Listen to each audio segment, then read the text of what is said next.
எந்நாட்டவர்க்கும் இறைவா போற்றி. ஈரோடு தொண்டர் சீர்பரவுவார் திருவடிகள் போற்றி. சம்பந்த சரணாலய அடிகள் திருவடிகள் போற்றி. ஆரூர் அடிகள் திருவடிகள் போற்றி. இன்றையனால் சைவத்தின் எழுச்சி மிகு நாள். மூவர் முதலிகளில் தேவாரத்தின் தமிழினை தித்திக்க பேசியும் பாடியும் கொண்டாடும் நாள்.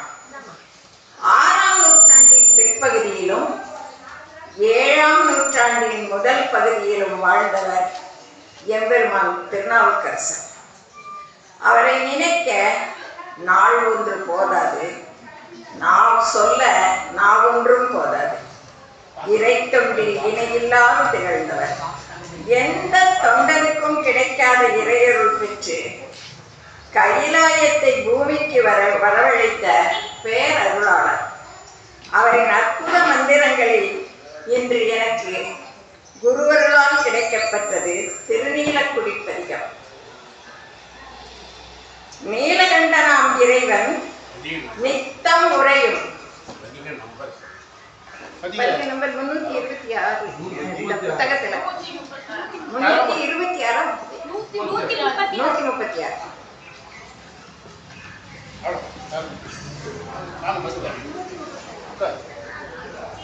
நீலகண்டனாம் இறைவன் நித்தம் உரையும் உத்தமபதி எம்பிரான் திருநாவுக்கரசர் பாடியருடைய திருநீலக்குடி பதிகம்.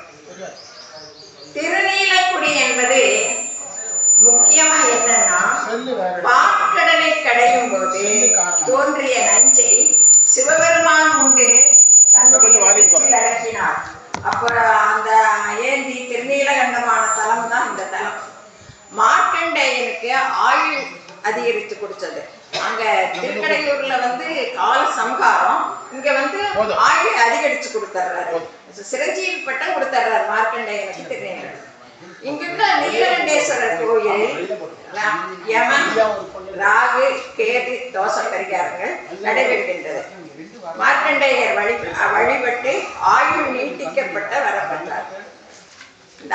இன்னொரு முக்கியமான விஷயம், அப்பர் பெருமான் கல்லில் கட்டி கடலில் போட்டுறாங்க.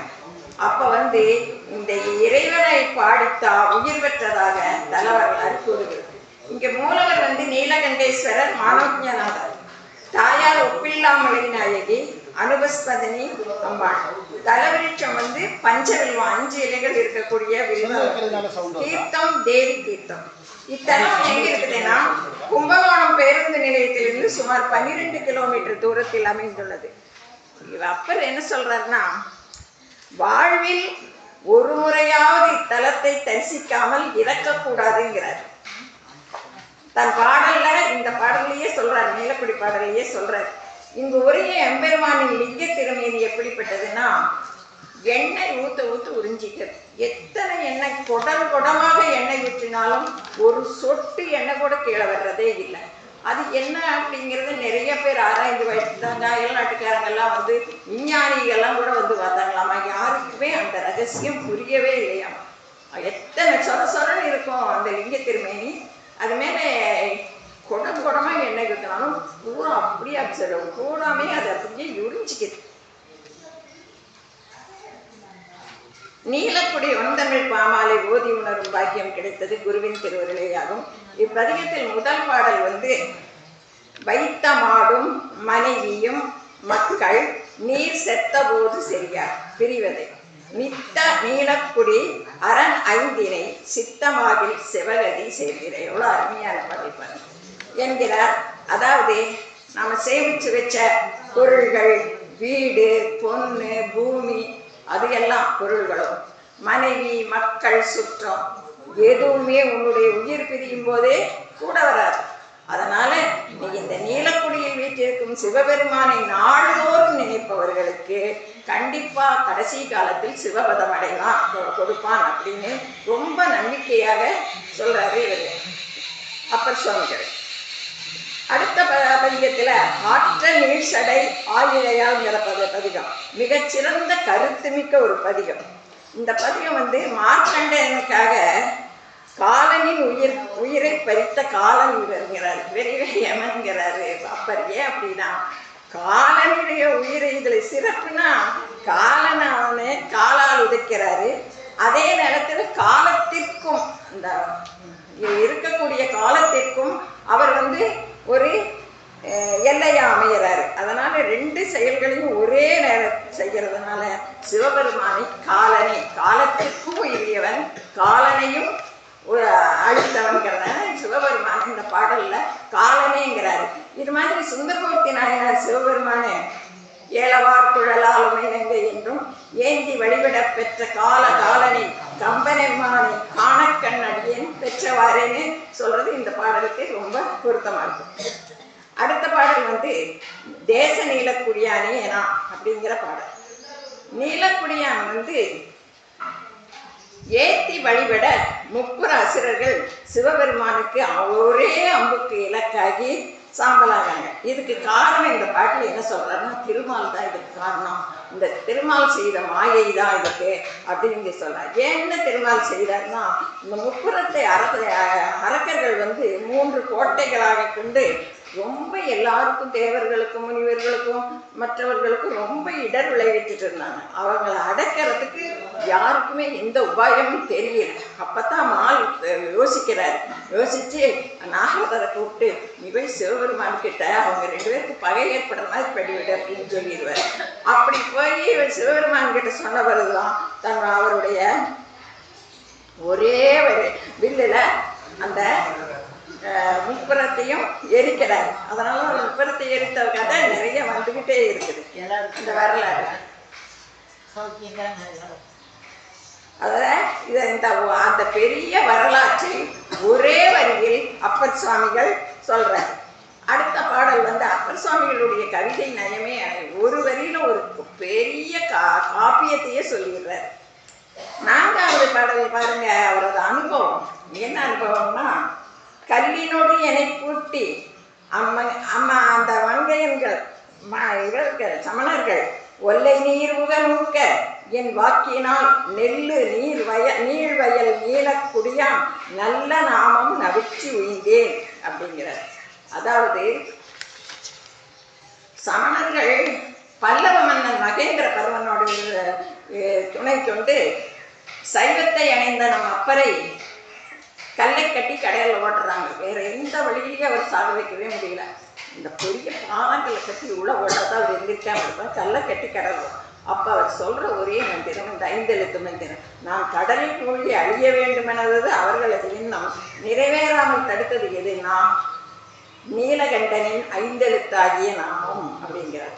அந்த நாமம் என்னை உயிர்த்தது அப்படிங்கிறார். அதாவது நமச்சிவாய மந்திரம் வெல்ல முடியாத ஒரு திருவாக்கு என்கிறார் அப்பர் சுவாமிகள். அப்பர் சுவாமிகளை கல்லில் கட்டி கடலில் எரியப்பட்ட போது உரைத்தற்கரிய திருவைந்தெழுத்தை கூறியதன் மகிமை பெற்று இப்பாடல அதையெல்லாம் விவரமா சொல்றாரு. அந்த 5 எழுத்தை நான் சொன்னதுனாலதான் இந்த கல்லு கட்டி கடல்ல போட்டு கூட நான் மிதந்து வந்துட்டேன். அதாவது எல்லாத்தையும் உயிர்ப்பிக்கக்கூடிய பெரிய மந்திரம் இந்த 5 எழுத்து மந்திரம் என்பதை சொல்றாரு. அடுத்த பாடல் அழகியோம் இழையோம் எனும் ஆசையால். இந்த பாடலை திருநாக்கர் சுவாமிகள் எல்லோருக்கும் கூறுறது என்னன்னா, இது உலக மக்களுக்காகவே அவர் கூறார். அழகும் இளமையும் நீங்க பொய்யுலகில் போய் வேண்டாத செய்யறதுக்கு இறைவன் கொடுக்கல. இந்த அழகும் இளமையும் எதற்கு நான் சிவபெருமானின் வீர கலல்களை பணிந்து சேவடி செய்வதற்காகத்தான் அவர் கொடுத்திருக்கிறாரு. அதனால நீங்க எல்லாம் இந்த அழகும் இளமையும் வீணாக்கிறாதீங்க அப்படிங்கிறத அவர் இந்த திருப்பாட்டில் கூட முக்கிய செய்தி என்னன்னா, அழகும் இளமையும் மாயை. மாயும் பொருளின்பால் நீங்க மனசை விட்டு இருந்து உண்மையான பொருளிலேயே விட்டுறாதீங்க. இளமையிலிருந்தே நீங்க அவருடைய திருநாமத்தை சொல்லி உங்களுடைய வாழ்க்கையை நல்ல ஒரு பெருவாழ்வாக வாழ வேண்டும். அப்பொழுதுதான் உங்களுக்கு வீடு பேர் கிடைக்குங்கிறார். அடுத்த பாடல கற்றை செஞ்சடை காய்கதில் வெண்திங்கள்ங்கிற பாடல். இந்த பாடல் பதிகத்தில் வர்ற மற்ற பாடல்கள் எல்லாமே இறைவனின் சிறப்புகளை சொல்லி அவருடைய 5 எழுத்தின் பெருமைகளை தான் முக்கியமாக அந்த நீலக்குடி பதிகம் ஃபுல்லாகவே 5 எழுத்தின் பெருமைகளை ஒவ்வொரு பதிகமும் சொல்லிட்டு வர்றேன். 5 எழுத்துக்கு மிஞ்சியது எதுவுமே உலகத்தில் இல்லை அப்படிங்கிறத சொல்லிட்டு வர்றேன். திருநீலகண்டனை தொழுதால் ஓய்வு கிடைக்கும். அவனை சேர்ந்து ஒழுகுனால்தான் இவ்வுலகில் கிடைத்தற்கரிய வீடு வேறினே பெற முடியும், இல்லாட்டி எந்த வழியுமே இல்லை அப்படிங்கிறது சொல்றாரு. இந்த திருநீலகண்டி தலம் வந்து வாழ்வில் கிடைக்காத பல பொருள்கள் நம்மளுக்கு இருக்கும். எண்ணி எண்ணி அது வாங்கணும், இது பண்ணணும், அது கிடைக்கணும், இது கிடைக்கணும், அதையெல்லாம் எண்ணி பலகாலம் நம்ம நினைச்சிருப்போம். அந்த பலகாலம் நினைத்தும் கிடைக்காத பொருள்கள் எல்லாம் இந்த திருநீலக்குடிய ஆண்டவனை வந்து தரிசித்தால் எல்லா பேரும் கிடைக்கும்னு அந்த பாடல்ல கடைசி பாடல்ல சொல்றாரு. அப்புறம் வந்து இங்க வந்து 60 சஷ்டியப்த பூர்த்தி, இது கனகாபிஷேகம், 90, 100 அந்த விழாக்கள் எல்லாம் ரொம்ப விமரிசையா இங்க நடக்குது. ஏன்னா எவனுக்கு இது பண்ணி கொடுத்த இடம் வச்சா, அதனால இறைவன் ஆலகாலசத்தை சாப்பிட்ட போது கடைசியா பத்திய முறிவுக்காகத்தான் இங்க வர்றாரு. பத்திய முறிவு பண்றதுக்கு முறிவு பண்ணி இங்க வந்து எண்ணெயை அபிஷேகமாகி அவருக்கு விஷத்தன்மை போகுது அப்படின்னு சொல்றாங்க. இந்த கோயில் திருக்கைலாய பரம்பரை திருவாவடுதுறை ஆதீனத்திற்கு உட்பட்டது. மார்க்கண்டேயனுக்கு என்றும் 16 வரம் கொடுத்தது. நீலகண்டேஸ்வரர் காலசங்கார மூர்த்தி. இங்க வந்து நீலகண்டேஸ்வரர் மார்க்கண்டேயன் கொடுக்குறாரு என்றும் 16ங்கிறது. அங்க திருக்கடையூர்ல காலசங்கார மூர்த்தி யமனை வதம் பெற்றாரு. இந்த கோவில்ல சித்திரை மாச திருவிழா மார்க்கண்டேயர் நடத்துறாங்க. விசாகத்தன்னைக்கு விசாக நட்சத்திரத்துல சப்தஸ்தலங்களை நடத்தி நட்சத்திரங்கள்ல சுவாமிய ஒரு கண்ணாடி பள்ளக்கில் உட்கார வச்சு இந்த இதுல வைகாசி மாசம் விசாக நட்சத்திரத்துல சாமியை ஒரு கண்ணாடி பள்ளக்கில் உட்கார வச்சு சுவாமியை பார்த்தவாறே அந்த 7 ஸ்தலங்களுக்கும் மார்க்கண்டேயர் போவார். நம்ம திரும்ப மாட்டாங்க, பின்னாடியே நடந்து 7 கோவில்களுக்கும் அவர் போறார். எதாவது இளந்துறை, ஏலாதிமங்கலம், திருநாகேஸ்வரம், திருப்புவனம், திருவிடைமருதூர், மருத்துவக்குடி, திருநீலக்குடி, இந்த 7 ஸ்தலங்களுக்கும் அவர் வந்து இப்படியே பின்னாடி திரும்பாம இப்படி முன்னாடி பார்த்துட்டு இப்படி பின்னாடி நடப்பாராமா. 7 ஸ்தலங்களுக்கு நடந்துட்டு வராமா.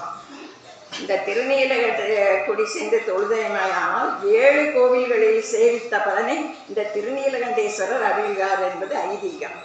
அப்பர் சுவாமிகள் சாவதற்குள் மனிதனாய் பிறந்த ஒவ்வொருவரும் இந்த நீலக்குடி வந்து இறைவனை தொழ வேண்டும், அப்படி செய்தால் பல பிறவியில் செய்த பாவம் தீரும் என அந்த பாடலில் எழுதுகிறார். இந்த பாடலை படித்த எல்லோருக்கும் திருநீலக்குடி சொல்ல வேண்டும் என்ற அவா ஏற்படும். அந்த நீலக்குடி சிவனாரை பார்க்கும் நல்ல வாய்ப்பு அவரே நமக்கு சீக்கிரம் அருள வேண்டும் என வணங்கி வாய்ப்பினை கொடுத்த குருவர்களுக்கும் மற்றவருக்கும் அடியார்களுக்கும் கணிந்து நன்றி கூறுகிறேன். நன்றி, வணக்கம். திருச்சிற்றம்பலம்.